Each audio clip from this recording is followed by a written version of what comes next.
இப்போ மனித சமுதாயத்தையே ஆட்டி வைக்கக்கூடிய மிகவும் கேட்டாலே அதிர்றது இல்லை அப்படிங்கிற மாதிரி நிறைய நோய்கள் இருக்கு இல்லையா?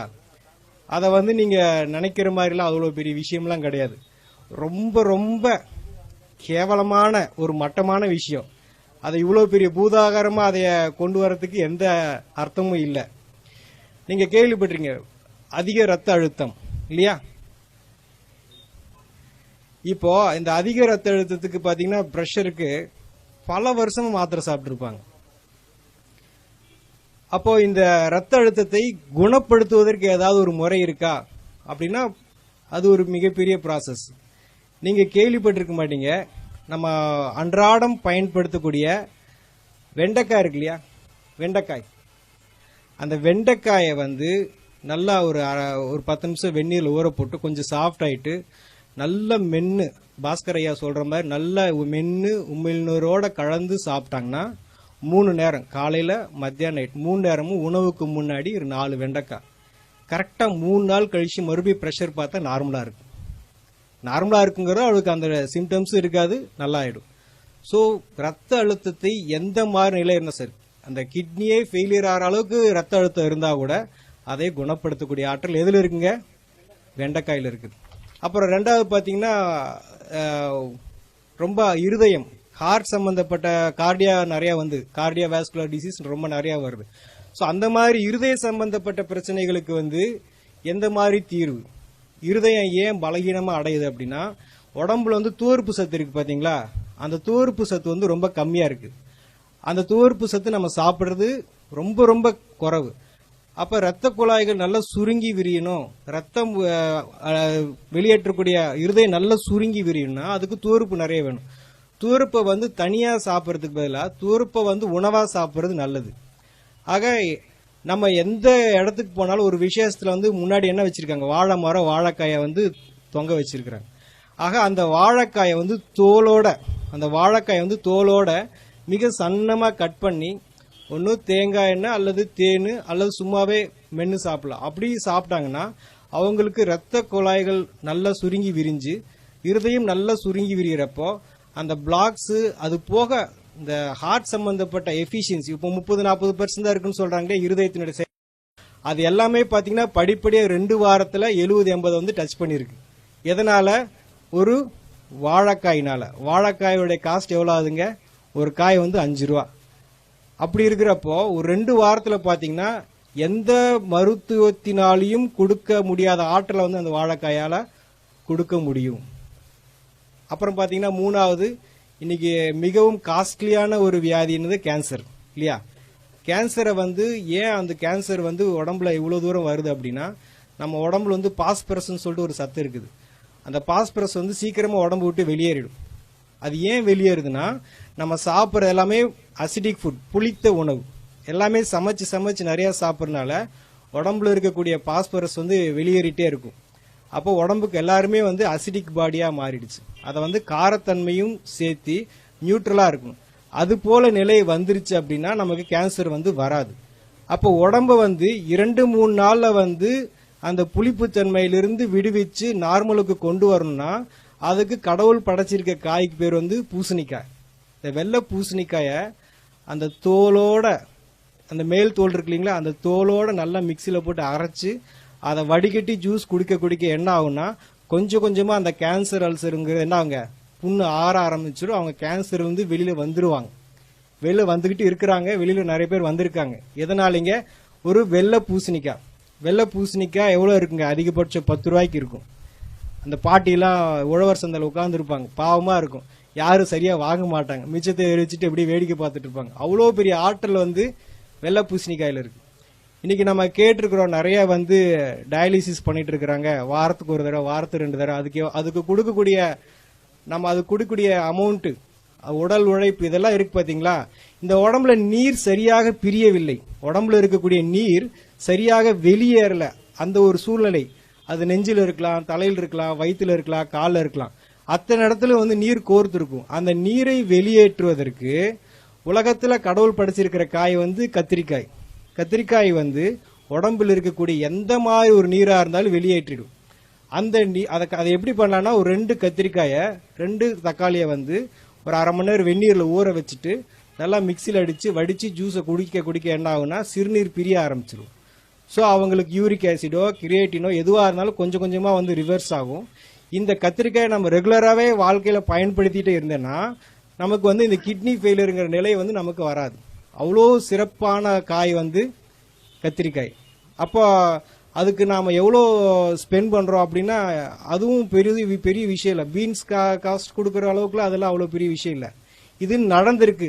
நான் பேசிட்டு இருக்கிறது வந்து கதையோ அல்லது புஸ்தகத்திலிருந்து பேசுறதோ தீரியோ கிடையாது. இப்போ சொல்லிட்டு இருக்கிறது எல்லாமே சம்பவங்களை தான் வந்து உங்களோட வந்து ஷேர் பண்ணிட்டு இருக்கிறோம்.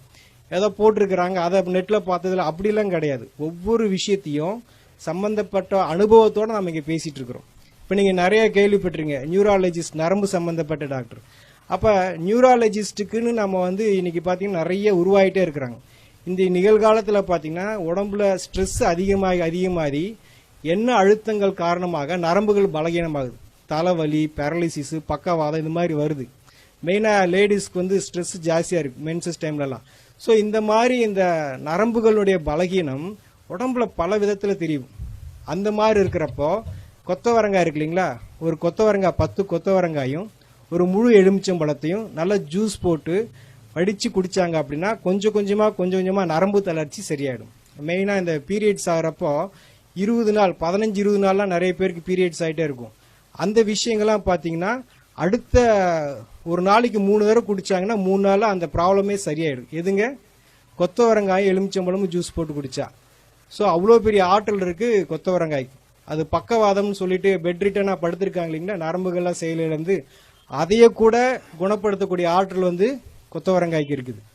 அப்புறம் பார்த்தீங்கன்னா நிறைய பேருக்கு தூக்கம் இல்லாமல் தவிக்கிறாங்க இல்லைங்களா, தூக்கம் இல்லாமல் நிறைய செடேஷன் டேப்லெட்ஸ்லாம் போட்டுக்கிறாங்க. அது போல் எந்த மாதிரி நிலையில் இருந்தால் கூட இந்த புடலங்காய் இருக்கு இல்லையா, புடலங்காயை வந்து விதையோட நல்லா மிக்சியில் போட்டு ஜூஸ் அடித்து அதை வடித்து கொடுக்கலாம், இல்லை அப்படியே குடிக்கலாம். அந்த மாதிரி இரவு சமயத்தில் குடிக்க என்ன ஆகுனா ஆட்டோமேட்டிக்காக மன அமைதியாகிடும். ஒரு மனிதன் தண்ணி இல்லாமல் இருக்கலாம், சாப்பாடு இல்லாமல் இருக்கலாம், ஆனால் தூக்கம் இல்லாமல் வாழக்கூடாது. அந்த மாதிரி தூக்கமின்மையை வந்து மிக அற்புதமான முறையில் எந்த விதமான செலவு இல்லாமல், பெரிய அளவில் செலவு இல்லாமல், மிக எளிய முறையில் சைடு எஃபெக்ட் இல்லாமல் குணப்படுத்துறதா இது புடலங்காய். அடுத்து பார்த்தீங்கன்னா நம்ம குடல் இந்த தசைகள்லாம் பார்த்தா ரொம்ப பலகீனமாயிருது. ஸோ அந்த பலகீனம் காரணமாக பார்த்தா கர்ப்பப்பை இறங்கிருச்சு, குடல் இறங்கிருச்சு, கேள்விப்பட்டிருக்கீங்களா? இதெல்லாம் நம்ம கேள்விப்பட்டிருக்கிறோம். அப்போ அந்த உடம்புல இருக்கிற தசைகள் வந்து ஸ்ட்ரென்த் கிடையாது. இப்போ இந்த ஏதோ ஒரு பொருளை பிடிச்சி தூக்குனா அதுக்கு வந்து பலம் வேணும் இல்லையா, அந்த பலம் இல்லாதனால அதெல்லாம் இறங்குது. ஸோ உடம்பை ஸ்ட்ரென்த் பண்ணுறதுக்கு, தசைகளை ஸ்ட்ரென்த் பண்ணுறதுக்கு என்ன காய்னா அரசாணிக்காய், நம்ம வச்சிருக்கிற மஞ்சள் பூசணிக்காய். இந்த மஞ்சள் பூசணிக்காய் என்ன பண்ணுதுன்னா நம்ம தசைகளுக்கு வலு ஊட்டுது. ஸோ அந்த மஞ்சள் பூசணிக்காயை வந்து சின்னதாக கட் பண்ணி மென்று சாப்பிடலாம். பல்லு இல்லாதவங்க ஜூஸ் போட்டு குடிக்கலாம். அந்த மாதிரி குடிக்கிறப்ப இந்த குடல் இறக்கம், கர்ப்பப்பை இறக்கம் எல்லாமே, ஷோல்டர் இறங்குறது எல்லாமே வந்து படிப்படியாக வந்து அந்த இடத்துல வந்து செட் ஆகிடும். ஸோ அதுக்கு நம்ம இது வரைக்கும் இதுக்கெல்லாம் தீர்வு இல்லைன்னு நினச்சிட்டு இருக்கோம் இல்லையா, தீர்வு இருக்கா இல்லைங்களா? நம்ம பேசிட்டு இருக்கிற எல்லாமே வந்து பார்த்தீங்கன்னா நீங்கள் அந்த பொருளை எந்த விதத்துலையும் வேக வைக்கிறதோ வறுக்கிறதோ இல்லாமல் அப்படியே சாப்பிட்றது. நீங்கள் அதை ஏதாவது பண்ணீங்கன்னா கண்டிப்பாக அது உங்களுக்கு 1% கூட நமக்கு பயன்படாது. எந்த ஒரு 0.5% கூட நமக்கு பயன்படாது. நீங்கள் அந்த பொருளை அதை அப்படியே தான் சாப்பிடணும். ஏன் அப்படின்னா நம்ம எதை பற்றி பேசிட்டு இருக்கிறோம், விட்டமின்ஸ் வந்து சீக்கிரமாக வந்து ஆவியாயிடும். அப்போ நீங்கள் கொஞ்சமாக அதை பாயில் பண்ணால் கூட ஆவியாயிடும். நீங்கள் விரும்பி ருசிக்காக சாப்பிடலாம், ஆனால் அதுக்கு உங்களுக்கு சுத்தமாக எந்த விதத்துலையும் பயன்படாது. அப்புறம் நம்ம நிறைய கேள்விப்பட்டிருக்கிறோம், என்னது கொலஸ்ட்ரால் அப்படிங்கிறது ஒரு சகஜமாக எல்லாருக்கும் இருக்கக்கூடிய ஒரு விஷயமாயிடுச்சு. இங்கே இருக்கிறவங்களுக்கு எடுத்து பார்த்தா 70%க்கு நெகட்டிவாக தான் கொலஸ்ட்ரால் இருக்கும்.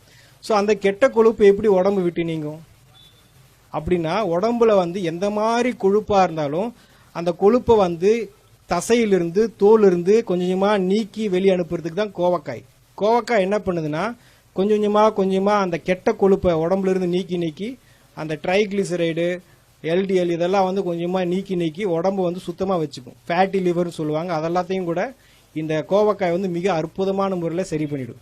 ஸோ கொலஸ்ட்ராலுக்கு ஒரு தீர்வு கிடைச்சிருச்சா. அப்புறம் உடம்புல சொரியாசிஸ் சொல்லுவாங்க இல்லையா, மிக கடுமையான வியாதி, பயங்கரமான தோல் சம்பந்தப்பட்ட பிரச்சனை.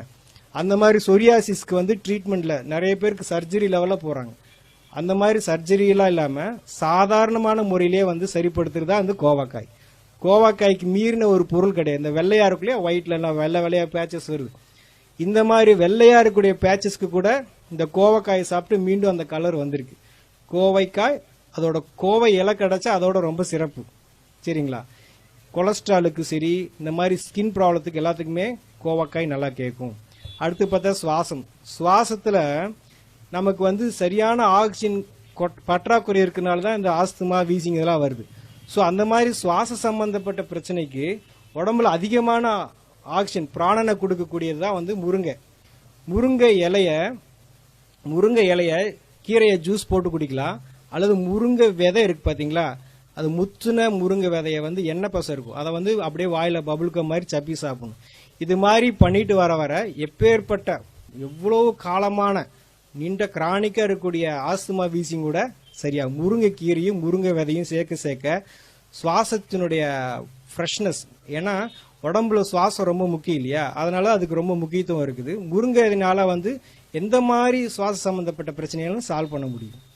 அப்புறம் பீர்க்கங்காயை பத்தி சொல்றதுனா நம்ம நிறைய அதை யூஸ் பண்றது இல்ல. நிறைய பேர் பாவக்காயை வந்து ரொம்ப மதிப்பா சொல்றோம். அது கூட ஒரு மேல வந்து விஷயம் தான் பீர்க்கங்காயை வந்து தோலோட, அந்த பீர்க்கங்காயோட விசேஷமே தோல் தான். அந்த தோலோட நம்ம வந்து ஜூஸ் போட்டு அல்லது மென்னு சாப்பிட்டோம்னா நம்ம உடம்புல பெப்டிக் அல்சர் அப்படின்னு சொல்லிட்டு ஒரு அல்சர் இருக்கும். அந்த அல்சர் வந்து அதிகப்படியாக வந்து உடம்பு எல்லா பக்கமும் வந்து புண்ணா மாறி அந்த புண்ணு வந்து உடம்பு ஃபுல்லா பரவும். அப்ப அந்த புண்ணெல்லாம் ஆத்துறதுக்கு உடம்புக்கு என்ன வேணும் அப்படின்னா இந்த பீர்க்கங்காய் ஜூஸ். இந்த பீர்க்கங்காயை வந்து மென்னு சாப்பிட ஆட்டோமேட்டிக்கா உடம்புல இருக்கிற புண்ணெல்லாம் ஆறிடும். ஸோ புண்ணு ஆற நம்ம உடம்புல இருக்கக்கூடிய ஹார்மோன்ஸ் எல்லாம் வந்து சரியாக அவங்களுக்கு சுகர் அப்படிங்கிறது கொஞ்சமா நார்மல் ஆகும். அப்புறம் நீங்க பாக்குறீங்க மூட்டு வலிக்கு வந்து இப்போ என்ன, இடது காலுக்கு ஒரு 2 லட்சம், வலது காலுக்கு ஒரு 2 லட்சம் எடுத்து வச்சுக்கிறாங்க. ஸோ மூட்டு வலி வந்து ரொம்ப அதுவும் காஸ்ட்லி ஆயிடுச்சு. நம்ம உடம்புல நல்ல கொழுப்பு, ஹை டென்சிட்டி லிபிட் ப்ரொஃபைல், அது போக உடம்புக்கு வேண்டிய நல்ல எண்ணெய் பசை இருந்ததுன்னா எலும்புகள் வந்து ஸ்ட்ராங்கா இருக்கும். இன்னைக்கு வந்து பாக்குறாங்க, இப்படி நடந்து போறாங்க, சும்மா கீழே படிக்கட்டு விட்டு இறங்குறாங்க, கால் பிராக்சர் ஆயிடுது. சும்மா ஏறுறாங்க, கீழே விழுந்தாங்க, வண்டி விட்டு சும்மா வண்டி மேலதான் விழுந்திருக்கு, ஆட்டோமேட்டிக்கா ஏதாவது பிராக்சர் ஆயிடுது. ஃபுட்பால்லாம் பாத்தீங்கன்னா அவங்க அப்படி ஓடி போய் திரும்பி குட்டிக்கரணை அடிச்சு விழுகிறாங்க, அவங்களுக்கு எல்லாம் ஒன்னும் ஆகுறது இல்ல. நம்ம சும்மா விழுந்தாலும் ஏன் பிராக்சர் ஆகுது? ஸோ அப்ப எலும்புகள் வந்து ரொம்ப பலகீனமா இருக்குது. இந்த எலும்பை வந்து நல்லா உறுதியாக ஸ்ட்ராங்கா வச்சுக்கிறதுக்கு வந்து தேங்காயில வந்து முத்துன தேங்காய் இருக்கு இல்லையா, கொப்பரை தேங்காயில எண்ணெய் பசை இருக்கும், பச்சை தேங்காயில எண்ணெய் பசை இருக்காது, கம்மியா இருக்கும். அந்த கொப்பரை தேங்காயை நல்லா வாயில போட்டு மென்னு சாப்பிட்டாங்கன்னா இந்த ஏர் கிராக்கு, பிராக்சரு, எலும்பு சரியா கூடல, இந்த மாதிரி எந்த விஷயமா இருந்தாலும் சீக்கிரமா கூடிடும். அவங்களுக்கு சர்ஜரி என்பது தேவையில்லை. அப்புறம் பாத்தீங்கன்னா ரீசெண்டா பாத்தீங்கன்னா நிறைய பேருக்கு வந்து இப்ப இருக்கக்கூடிய இளைய தலைமுறை லேடிஸ்க்கு பாத்தீங்கன்னா தைராய்டு, அது ரொம்ப ஃபேமஸ் ஆயிடுச்சு. யாரை கேட்டாலும் எனக்கு தைராய்டுன்றாங்க. ஆக உடம்புல வந்து ஒரு சுரப்பி ஹார்மோன் வந்து இம்பேலன்ஸ் ஆகுது. அந்த ஹார்மோன் இம்பேலன்ஸுக்கு என்ன காரணம் அப்படின்னா கால்சியம் வந்து சரியான விதத்துல செயல்பாடு இல்லை, அதிகப்படியா வேலை செய்யுது, இல்லை குறைய வேலை செய்யுது. இந்த கால்சியத்தை சீரமைக்கக்கூடிய பணியை செய்யறத யாரு அப்படின்னா எலுமிச்சம்பழம். நம்ம நினைச்சிட்டு இருக்கோம் எலுமிச்சம்பழம் ஜூஸ் நல்லது அப்படின்னு, கிடையவே கிடையாது.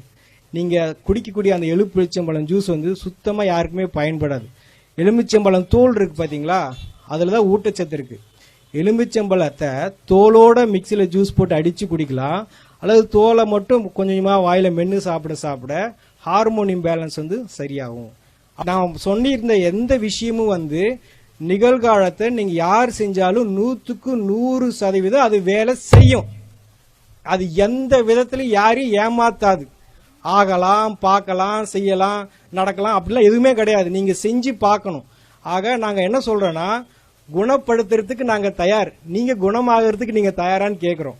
ஆக இதெல்லாம் எப்படிங்க பச்சையா சாப்பிடுறது, எப்படிங்க இவ்வளவு நாளா சாப்பிட்டு இது பண்றது அப்படின்னா, இப்ப நான் சொல்லிட்டு இருக்கிறேன்ல வெண்டைக்காய், ஒரு 4 வெண்டைக்காயை நீங்க சாப்பிட்டுட்டு அப்புறம் எப்பயும் போல நீங்க சமைச்ச உணவு சாப்பிட்டுக்கோங்க. ஃபர்ஸ்ட் 4 வந்து நீங்க என்ன உங்க உடம்புக்கு என்ன தேவை அதை கொடுத்துட்டதுக்கு அப்புறமா உங்களுடைய உணவை செஞ்சிட்டீங்கன்னா உங்க உடம்புக்கு என்ன தேவையோ கொடுக்கப்பட்டாச்சு. அதுக்கப்புறமா நீங்க வீட்டில் என்ன பழக்கத்தில் பண்ணியிருந்தீங்களோ திருப்பி நீங்க எந்த நோயோட பாதிக்கப்பட்டீங்களோ அது திருப்பி டெஸ்ட் பண்ணி பார்த்தா முற்றிலுமாக சரியா இருக்கும். எல்லா காயை பத்தி சொன்னாலும் ஒரு முக்கியமா இந்த கொத்தவரங்காயை பத்தி நான் சொல்ல விரும்புறேன். என்ன அப்படின்னா, போன வருடம் இந்தியாவிலிருந்து அதிகமாக ஏற்றுமதியான விவசாய பொருள் எதுனா கொத்தவரங்காய்.